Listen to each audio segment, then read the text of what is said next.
This is Cato Weekly Video. On July 12, 2007, the Cato Institute hosted an event entitled Barry Goldwater, Life, Liberty, and Legacy. Cato Executive Vice President David Boaz made opening remarks. This is an excerpt of a longer event available on our website, cato.org. I was 10 years old when Barry Goldwater ran for president, and although my father was an elected Democratic official in the small Kentucky town that I lived in, so he at least was not allowed to publicly support a Republican for office, but I did get the message around the dinner table that Barry Goldwater was a man who was standing up for the Constitution and for individual freedom, and as my father would say, against all these giveaway programs. So I knew that in my fifth grade class I should be supporting Barry Goldwater, but I couldn't have articulated too well exactly why that was.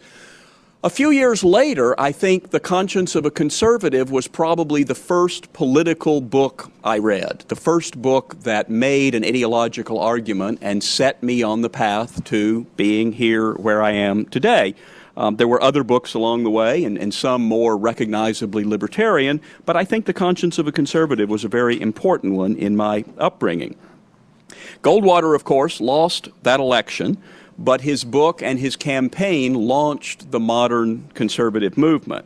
He brought traditionalists and libertarians together to oppose the welfare state and Soviet communism. The expansion of the welfare state, he wrote, was a dangerous development that threatened individual freedom. One historian writing about his impact writes, "Yet he was no strict libertarian. Appealing to those on the right who longed to recapture lost certitudes, he argued that the state had a duty to maintain order and promote virtue. Politics," Goldwater wrote, "is the art of achieving the maximum amount of freedom for individuals that is consistent with the maintenance of social order." Well, as a strict libertarian, I have no objection to that goal. I think that social order and individual liberty are in fact complementary. They're not opposed, and there is nothing unlibertarian about wanting an orderly society where everybody's rights to life, liberty, and property are protected. So if Barry Goldwater was not a libertarian, the historian is going to need better evidence than that quotation. The book sold 3.5 million copies. It turned out you didn't have to win a presidential election to launch a movement that would change the country. And what did this book that launched the modern Republican Party and the modern conservative movement actually say? I think the most famous quote in it, in I think the first chapter, is where Goldwater writes, "I have little interest in streamlining government or in making it more efficient, for I mean to reduce its size. I do not undertake to promote welfare, for I propose to expend freedom. My aim is not to pass laws, but to repeal them. It is not to inaugurate new programs, but to cancel old ones that do violence to the Constitution, or that have failed in their purpose, or that impose on the people an unwarranted financial burden.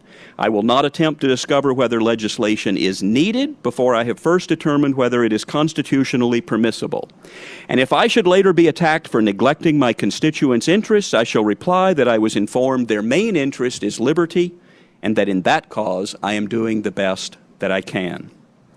He also wrote, "There is no difficulty in identifying the day's overriding political challenge. It is to preserve and extend freedom." Federalism was once a key element of American conservatism, and Goldwater called for the federal government to withdraw promptly and totally from every jurisdiction which the Constitution reserves to the states. He tells us that the turn will come when we entrust the conduct of our affairs to men who understand that their first duty as public officials is to divest themselves of the power they have been given. And in his presidential campaign, he declared that it was the cause of republicanism to resist concentrations of power. And I wonder, does any Republican in Washington today believe any of the goals and tenets that Goldwater enunciated? It doesn't seem so to me.